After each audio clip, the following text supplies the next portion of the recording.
everyone, welcome to Homeschool. So in the previous video we have completed the anatomy of the dicot root. So in this class we will take up the secondary growth in the dicot roots. So actually secondary growth according to your NCERT textbook it has been given later, that is after completing all the root, stem and leaves, anatomy of root, stem and leaves, later it has been given. But I feel if you study it along with the dicot root, you will have a better understanding. So we'll take up the secondary growth in the dicot root now itself. So anatomy of the dicot root we have completed, and there we have seen epidermis, and below the epidermis there was cortex region, and after the cortex or at the inner side of the cortex we had endodermis, and inside to the endodermis or below the endodermis we had the vascular tissue or the steel region. So in the steel region we had pericycle, vascular tissue, that is xylem and phloem, we had conjunctive tissues, and there was a pith region, isn't it? So now today's topic, that is the secondary growth. So what exactly is this secondary growth? So we had also seen something like primary growth in our previous class of this particular chapter. So there what we had studied is, if the length of the plant is increasing due to the activity of the apical meristems. I repeat it again. If the length of the plant is increasing due to the activity of the apical meristems, then that growth is called as the primary growth. And in contrast to this, if the plant is growing wider, if the width of the plant is increasing, then that is called as the secondary growth. So all now what we have studied is the increase in the length of the plant by the apical meristems. So apical meristem we had studied, that is the meristematic activity. We had seen the structure of the root as well as the structure of the stem, isn't it? So root apical meristem, shoot apical meristem, both we had seen and how exactly the activity is happening. So now we'll study the secondary growth, that is increase in the width of the plant or increase in the girth of the plant, we call it as in the simple terms. So secondary growth. So now let's imagine this is one particular stem. Okay, so now the length is fine. We are not speaking about length here. We're just concerned about the width of the plant or width of this particular stem. So now if the width has to increase, okay, if the width has to increase, isn't it this particular part, okay, this part of the plant should it should increase like this, or it should be fattened like this, only then in 360 degrees, okay, in all the 360 degrees it should actually bulge out, only then the plant's width will be increased or girth will be increased. So if we just chop it off, okay, if you just chop it off, that section which we get is a transverse section. So let's imagine yesterday we had seen some structure like this, epidermis, and after the epidermis this is all the cortex region, this is epidermis, we have root hairs here. After the cortex region we have endodermis here, this is endodermis region, and then inside we had the vascular tissue. So the secondary growth is confined only to this particular vascular region. There is nothing to be done in this particular cortex region or epidermis region. So for the understanding of the secondary growth, what I'll do is I'll not draw this part, that is the epidermis part, cortex region or endodermis, I'll not draw. Directly I'll draw this particular vascular region or the steel region. Fine. So now if you remember the arrangement of the xylem and phloem in case of a dicot root, it was actually an exarch condition and the arrangement was the radial arrangement. So we'll first draw it. So this is a section now. Above we have epidermis, cortex, endodermis. After this we have this particular region now. So since we are supposed to show the exarch condition and the radial arrangement, and we also know that in case of the root, the number of phloem or xylem should be 2 to 6, not more than 6. And usually we see, we very generally, okay, they are more likely to be 4 in number. So what shall we do? We'll write one xylem here, one xylem here, one xylem here, here, and another xylem here. So exarch condition. What is exarch? Exarch is protoxylem is towards the periphery, metaxylem is towards the center. So we have protoxylem here, next xylem here, and then the metaxylem is here. Similarly, we have protoxylem. What is protoxylem? Protoxylem is the one which is formed earlier, is called as the protoxylem. Later formed xylem is called as the metaxylem. So we'll just widen it up. Okay. So this is also fine. Now we are supposed to draw patches of phloem here. So this is one patch of phloem. This is second patch of phloem. This is third patch of phloem. This is fourth patch of phloem. So now we have, we shall write this also, Xylem Elements. Okay. And you have to remember, here we had pericycle, isn't it? Surrounding this, there was pericycle. So what I'll do is, I'll just draw only one single layer of pericycle. I'm not drawing the pericycle as a whole. So only one side I'll draw the pericycle, another side let it be. It will be easy for the explanation. So then after the pericycle, if we remember, there was conjunctive tissue here. It is all pericycle only here. So here in between the xylem and phloem, this area was all filled with the conjunctive tissue. So what we'll do here is, we'll just draw a couple of cells, and this tissue is called as the conjunctive tissue. It is present everywhere. Okay. Now secondary growth.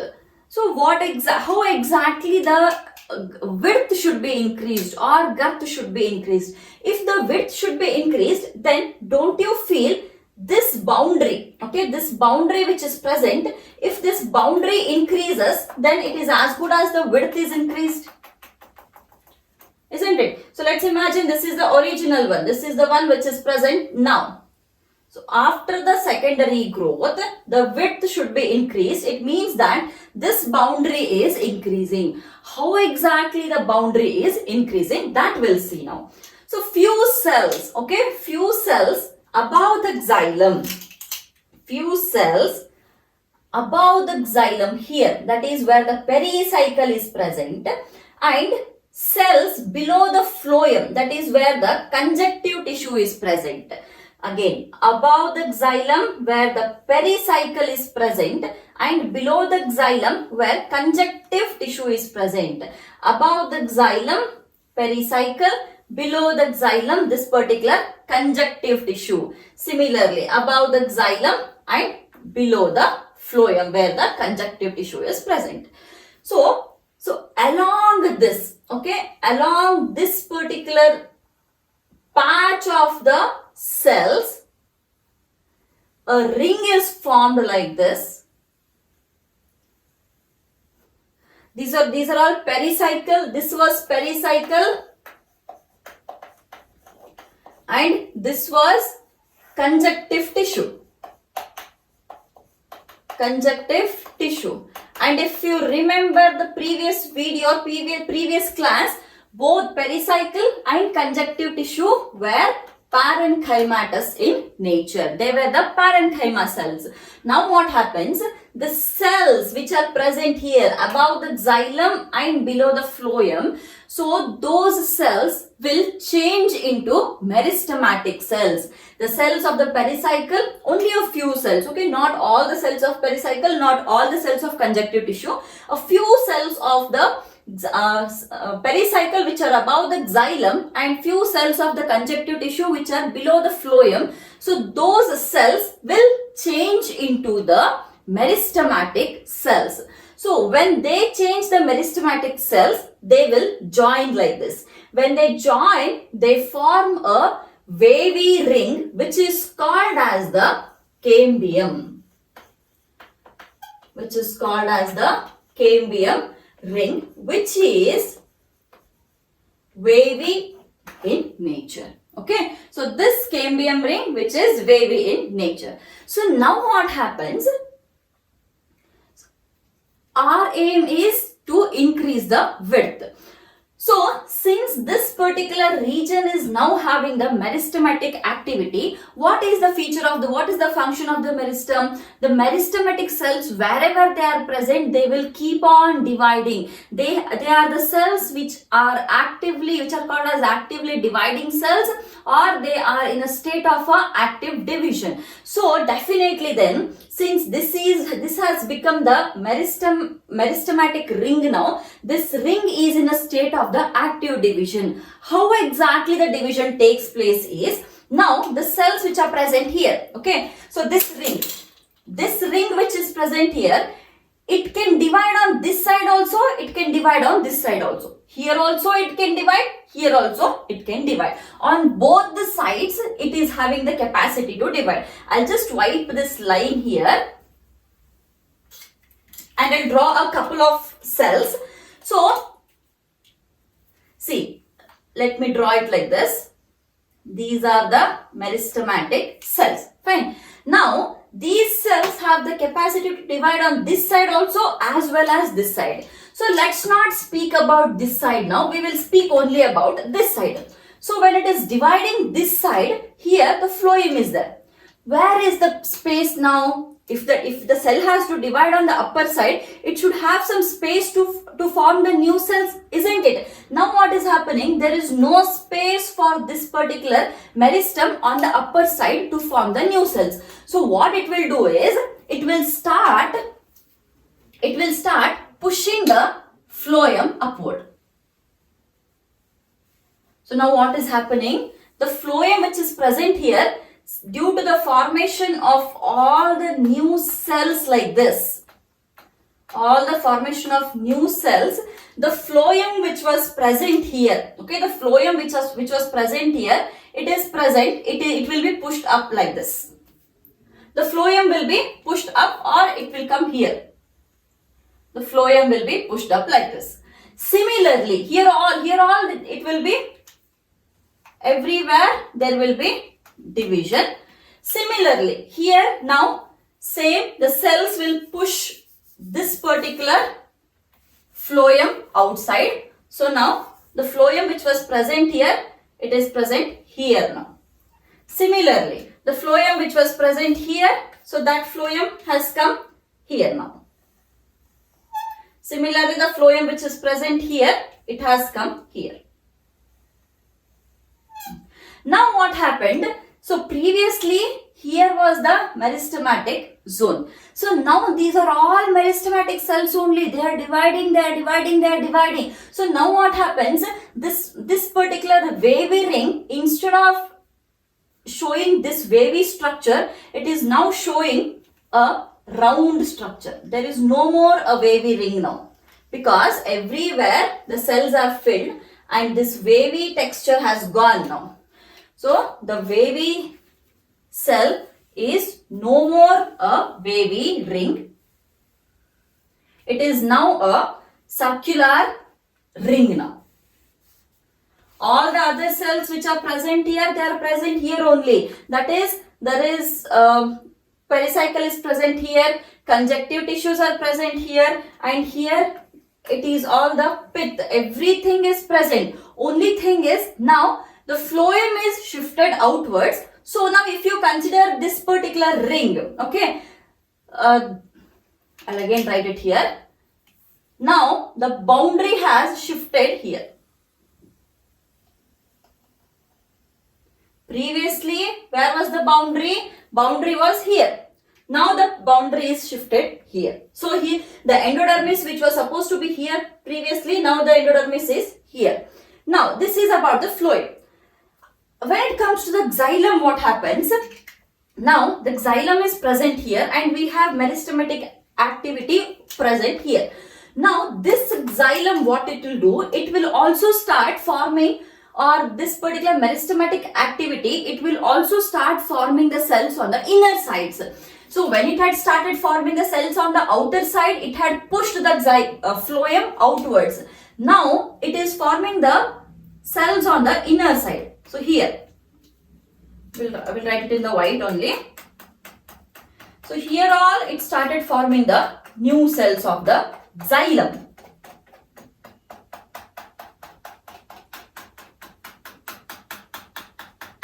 Okay.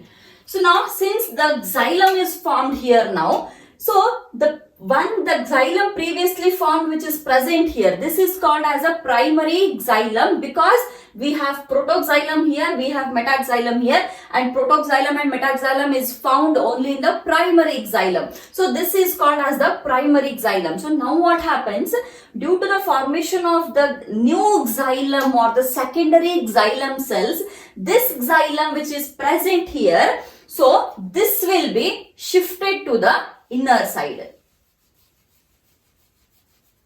Previously phloem was pushed out.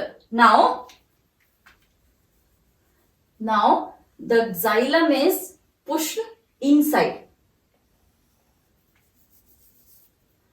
Xylem is pushed inside like this because here all the xylem cells are present. Similarly, this also, here also, the one which was present here, the protoxylem comes here, other one here, and the other one is here. So similarly, the protoxylem, this is all the secondary xylem, protoxylem is here, the next component and next component. Here also similarly. So here all we have secondary xylem, protoxylem is here, second component and then third component.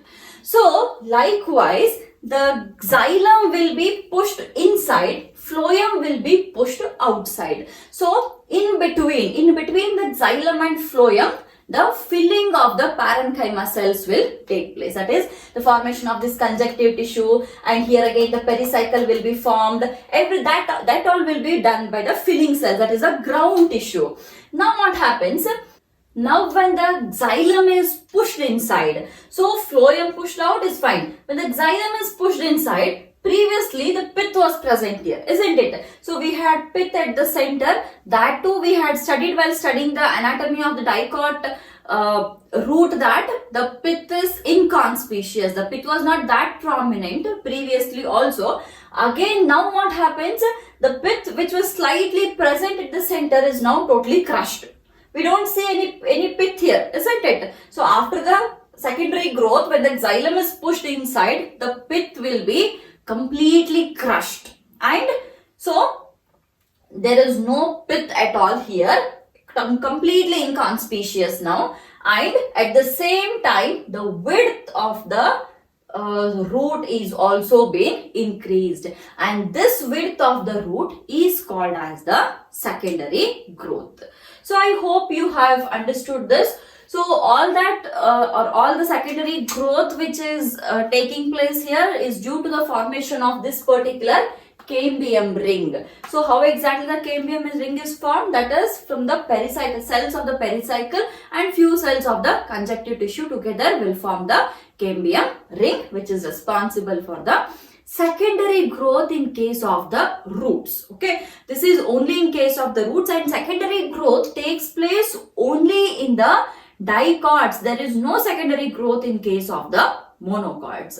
So anyways, after this, now we will see the monocot roots anatomy, or anatomy of the monocot root. There I'll explain what exactly are the parts and what's the difference between the dicot and the monocot root.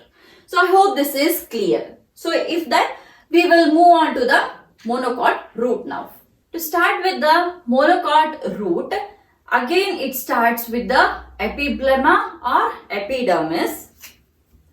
So the first or the outermost part, which is called as the epiblemma. Okay, this is the epiblemma or epidermis. We'll name it epiblemma. And there are a couple of outgrowths or appendages which are called as the root hairs. We shall name that also. These are the root hairs. Then after the root hairs, so there are again the cortex region, which is made up of the parenchyma cells or parenchyma tissue. So since they are loosely arranged, they are having the intercellular spaces. Okay, so I'm not drawing a wider section, I'm just drawing very compact one, because from the epidermis till the endodermis, it is all same in case of the dicot root as well as in case of the monocot root. So this is the cortex region. It is all the cortex. This is also parenchymatous. This is also parenchymatous. So now, innermost layer of the cortex. Which is the innermost layer of the cortex? The innermost layer of the cortex is the endodermis. It is the endodermis. So we shall draw the barrel shaped cells. We already know what is endodermis. Endodermis, it is the endodermis is a layer of parenchyma cells which have got the Casparian strips or Casparian thickenings in it, which is made up of suberin, which is impermeable to water. So now this is the endodermis. Will complete the endodermis filling here. These are the compactly arranged parenchyma cells without any intercellular spaces. And we are supposed to show the Casparian strip now. So this is the Casparian strip, and we are supposed to leave a couple of cells empty without the Casparian thickenings here. That is because it usually, so we can show like this. So these are all the passage cells. These are all passage cells. This is the endodermis. This is the Casparian strip. Casparian strip. This is also parenchymatous in nature. Casparian strip is made up of a component called as suberin, and this suberin is impermeable to water, and through these passage cells the water will be entering inside the vascular tissue where the xylem is present. And how is the water entering? It is entering through the root hairs, because root hairs, the main function of the root hairs is to absorb the water from the soil and allow it to reach to the xylem of the root.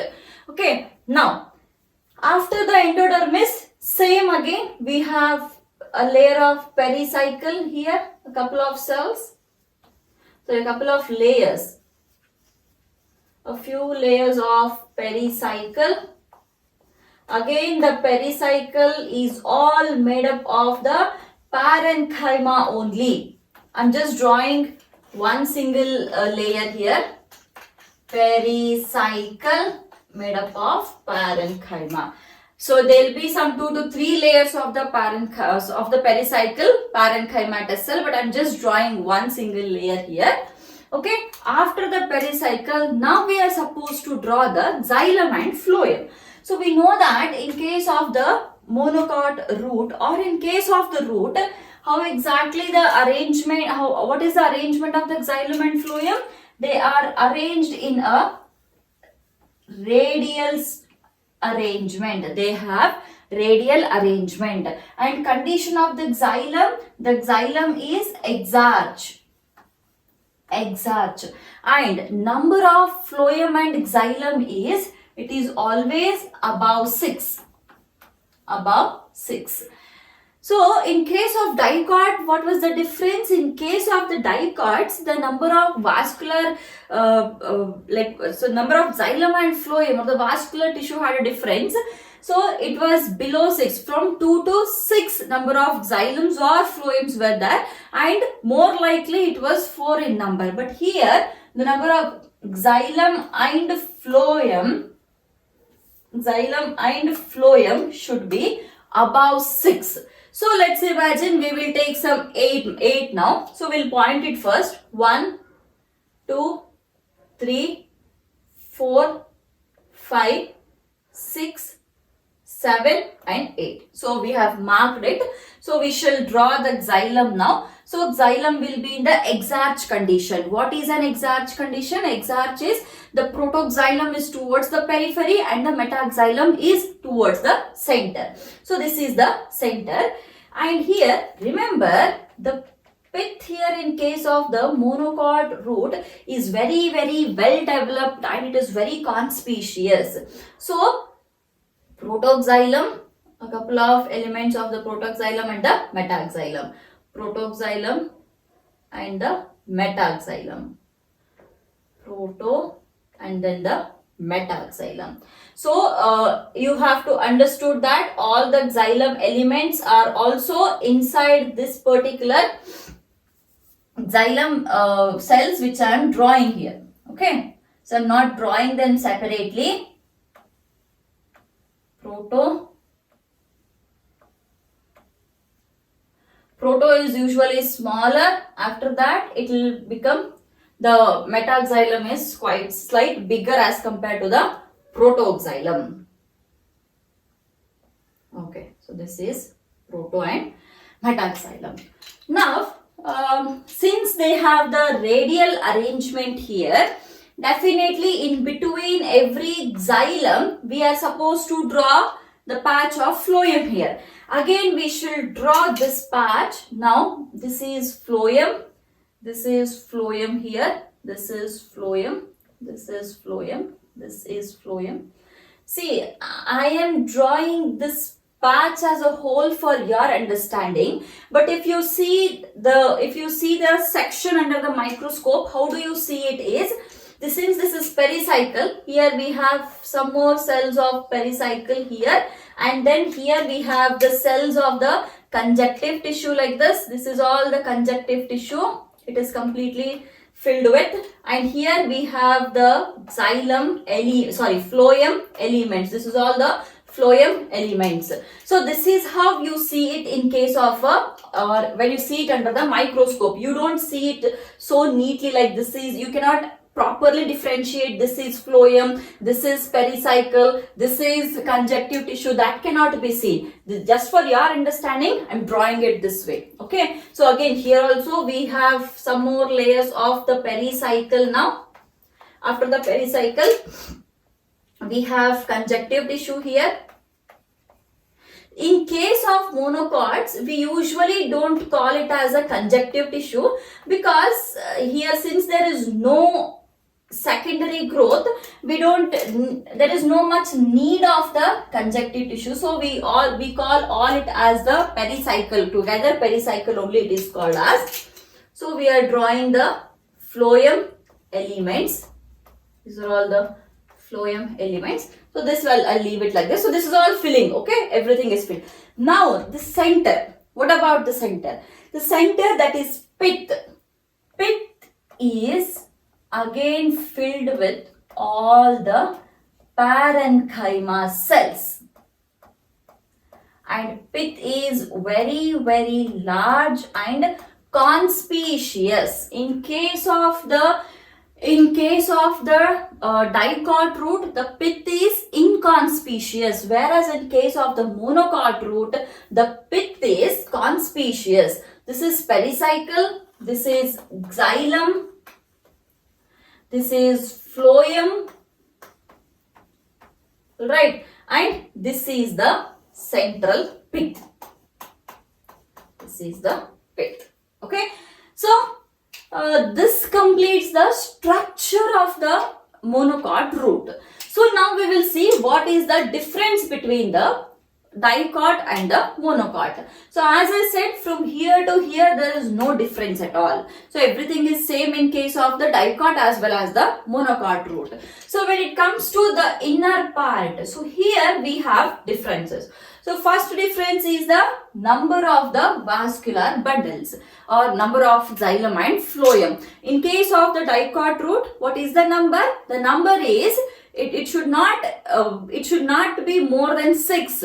So from 2 to 6 is the number of the xylem and phloem or the vascular bundles, and more likely it will be 4 in number. Whereas in case of the monocot root, the number of xylem and phloem is usually above 6. It can be 6, 7, 8, whatever. It is above 6. And it is arranged in a radial condition, and it is, since when you see a section, it is arranged in an arch. This condition here, we call it as a polyarch. We call it as a polyarch condition. Okay. Then remaining all is again same. Moving on to the xylem and phloem. So there is no difference in that. The second difference is, I'm wiping this passage cells here. Second difference is, there is no cambium formation. There is no cambium formation, and hence no secondary growth. There is no cambium formation, and hence there is no secondary growth in case of the monocots. Then third one. Alright, third one, very clear differentiation. The pith. Pith is well developed. Pith is well developed, or in other words, you can also call it as pith is conspicuous. Okay, so this pith, pericycle, phloem, xylem, all together this is called as a stele region. S-T-E-L-E. It is called as the stele region. So many a times in the exam, how they ask is, they'll ask it as in the stellar region. Okay, in the stellar region of the monocot root, in a stellar region of a dicot root. So they'll just give this, and remember, if they'll give a structure like this in the exam, there will be no color differentiation. Everything will be black and white. So you have to practice the diagram so carefully that you should be able to identify which is xylem, which is phloem, and many a times they'll give you to, or they'll ask you to identify where is protoxylem, where is metaxylem. So you have to remember this. It is in the exarch condition. If it is in the exarch condition, then what does that mean? It means that protoxylem is towards the periphery. This is periphery. So protoxylem is here and metaxylem is here. Okay. So this is about the monocot root and the difference between the dicot and the monocot root, and there is no secondary growth in case of the monocot roots. So if you see an example of grasses and everything, grasses are monocot. So do you ever care about the width of the grasses? No, isn't it? So whereas we care about the width of a banyan tree, we care about the width of the sandalwood tree. Those are all the dicots. So usually secondary growth or the woody substance will be seen in the dicots, whereas in case of the monocots there is no secondary growth. Okay, so I hope the secondary growth of the roots is very clear and there are no doubts in it. So in the next class we will take up the dicot stem and the monocot stem, as well as we will also see the secondary growth in the monocot stem. Okay, so I'll wind up the class by this, and I'll meet you guys in the next class.